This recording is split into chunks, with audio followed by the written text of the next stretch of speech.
just about ready to sleep and you hear that noise, you try to turn it off, you try to ignore it, but then it rings again and you're disturbed. And now you just have to see what it is. And now you're wondering, who is it? Is it important?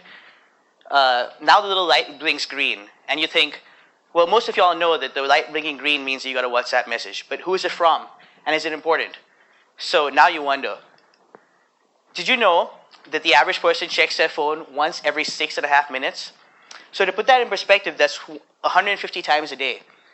It's a wonder how anybody is able to get anything done these days. Especially since statistics say it takes up to 23 minutes to get back to what you were doing. Now, latest research out of the University of British Columbia says that smartphone use can trigger ADHD. Now, it doesn't say that smartphone use causes ADHD. It just says that it triggers ADHD-like symptoms in normal people. So now you might be wondering, what's the link? First of all, ADHD is a neurological condition that renders people impulsive, hyperactive, and with trouble focusing. It affects about 10% of the population. So you may be wondering what the link is between these two things. The link between smartphone addiction and ADHD is dopamine. So dopamine is like a pleasure transmitter. Essentially, when something good happens to you, when you get a message, something nice happens, it basically sends you a little pleasure right into your brain. So in the case of a smartphone addict, when they get a message from somebody they like, or WhatsApp, or Facebook, that results in a little spike of dopamine. So multiple spikes of dopamine during the day can lead to the dependence of dopamine. And that leads to smartphone addiction. So the root cause of smartphone addiction is basically elevated dopamine. With ADHD, it's thought to be related to basically low dopamine in ADHD people. That's what the relationship is.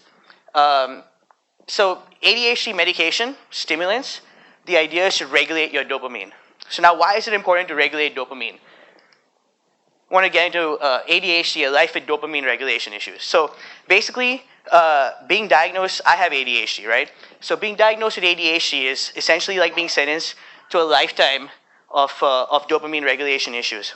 So I was completely unable to concentrate in school. I think in a word, if I were to describe myself as a student, I'd probably say it's terrible, a terrible student. And that actually might be an understatement. So I was completely unable to concentrate. And I also had other issues. So I was not able to read the way other people were. So all this was explained when I was diagnosed at 15 with dyslexia, dysgraphia, dyscalculia, followed shortly thereafter with ADHD. So you might say, as far as learning disabilities were concerned, I hit the jackpot. So when I was first diagnosed, my teachers expressed severe reservations about whether I would actually be able to pass my exams, given my issues. So when my parents decided to take me out of school, my school was pretty much only too happy to see me go. But this time I had something special, right? Now that I was diagnosed with ADHD, I was able to get medication for it. So the medication was able to regulate my dopamine. Unfortunately, it didn't have the effect that everybody expected. Rather than poring over my books and getting really good at that, I instead developed a fascination for UFOs. And the fascination for UFOs progressed into a full-blown obsession. So I spent hours upon days creating a program called the UFO Story, and then lobbying to get it on Chip Magazine's Chip CD, which I successfully managed to. But of course, that wasn't quite what the medication was for. So this is the first article that they ever wrote about me. So all that thing basically got this first article from India Today. It's the first national magazine. So look at the title. It says, Web Junkies. It's a story about internet addicts, people with no social life, and people who live for the internet. So look at the caption underneath my name. It says, school dropout Jason Fernandes feels he'll be the next Bill Gates. His obsession, aliens and the paranormal. I secretly believe that I'll become the next Bill Gates, he says. So this was obviously not right, because I never said secretly. But more importantly, I wasn't a school dropout. So you can just imagine what being called a school dropout and effectively delusional in a national magazine did to me. So my parents were not pleased, and it really crushed me. But because I now had this ADHD medication and I was able to regulate my dopamine, I was basically focused, while still being characteristically ADHD about focusing on any one thing, I was suddenly focused on my success.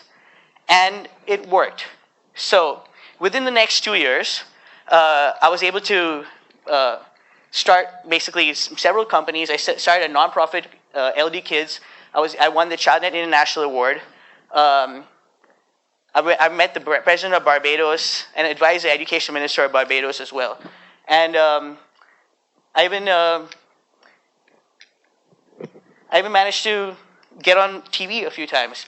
So let me get back here. So I was able to get on MTV, the Associated Press, and even Sky TV. So all this was like really excellent, right?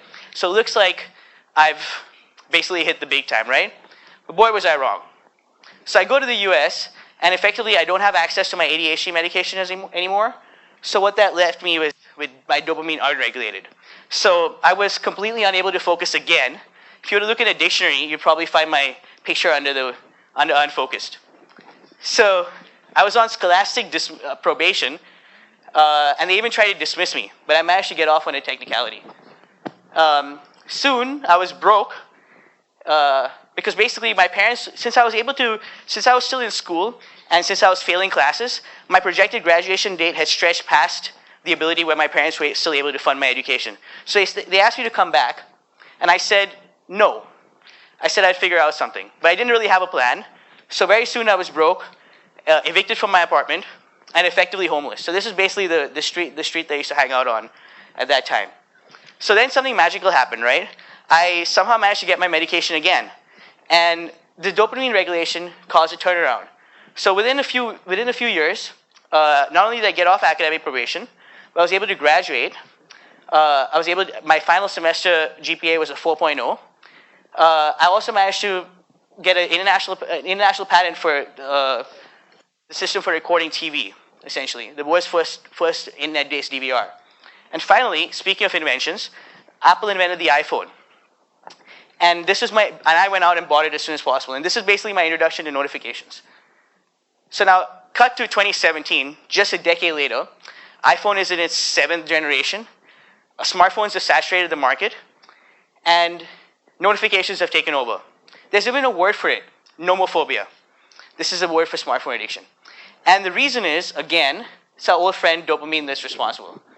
So I got really curious about this, particularly because of my own struggles with ADHD, which I just detailed, and the fact that there's a relationship between smartphones and ADHD. I tried to think about, is there possibly a technological solution, particularly with my background in technology. So I did a lot of research, and I found out, essentially, notifications are designed to get you hooked. Because marketers use something known as the hook model, right? So chief among the hook model, the main component is something known as a variable scheduled rewards. Now, what do I mean by that? Let's assume you have $1, right? And you have a vending machine, and every time you put in $1, you get a Coke. So you'll use it, but you won't get addicted. Now let's change it up a bit. Let's assume every time you put in $1, you may get a Coke. Now you introduce a little bit of chance, and now there's a high possibility for addiction. So the same is true for notifications. When you get a message and you don't know what it is, it creates a compulsion to check, because now you just have to know. So what's the solution to this, right? The solution is basically two things.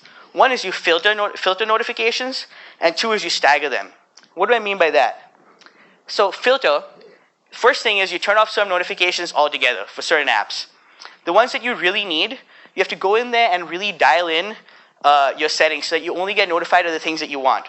So basically, because it's a useless information that gets you addicted, the less useless information equals to less chances of being addicted. Because the useless notifications that you get, while they may seem useless to you, they're extremely useful to the company because they help get you addicted. So the more time you spend with this, even though it's manual and it takes a lot of time, the better it is for you. The next thing is to stagger, right? So you want to start checking your notifications.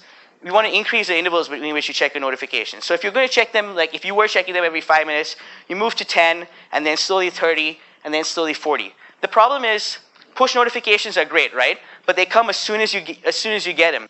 You can't really change that push notification to pull notification. So, and sometimes that's what you need to do. So the best way to get around this is basically just put your phone face down. Now, this would be the ideal solution, right? But the problem is, to filter messages, I have to go through each app app settings individually. There's not a unified platform where you can change your settings for your notifications across apps, across different platforms. It just doesn't exist. The other problem is, if I were to stagger my notifications and keep my phone face down, I might miss important notifications. So that's what the genesis of this company we founded, Smartklock. And essentially, what we do is, we have a cloud-based server, and we essentially filter our notifications. It comes into the cloud, and we filter them, and then it finally gets into your device. Now, this isn't a ADHD tool. It's essentially a productivity tool, but it has a side benefit. It's basically for anybody who wants to track multiple pieces of data, whether that's stocks, currency, or basically even news. But it works as a really, really, really good solution for smartphone addiction. So the early response has been tremendous. So we were covered by the Times, also by the Herald, and we even received a note from Steve Wozniak and also Arianna Huffington. Smartklock is coming soon to Kickstarter. So the reason I mention this is because the theme for this TEDx conference is The Answers Within. And so you may be wondering, what do we do right now? Smartklock's not out. What do we do in the meantime? Could it be possible that when it comes to notifications as well, that the answers are also within? And I think so, yes.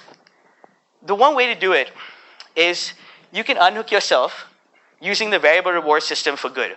Now, what do I mean by that? There's a student called Alan Rees who's come up with this thing called Habit Judo, which essentially has 3 steps. The first step involves choosing a random number from 1 to 10.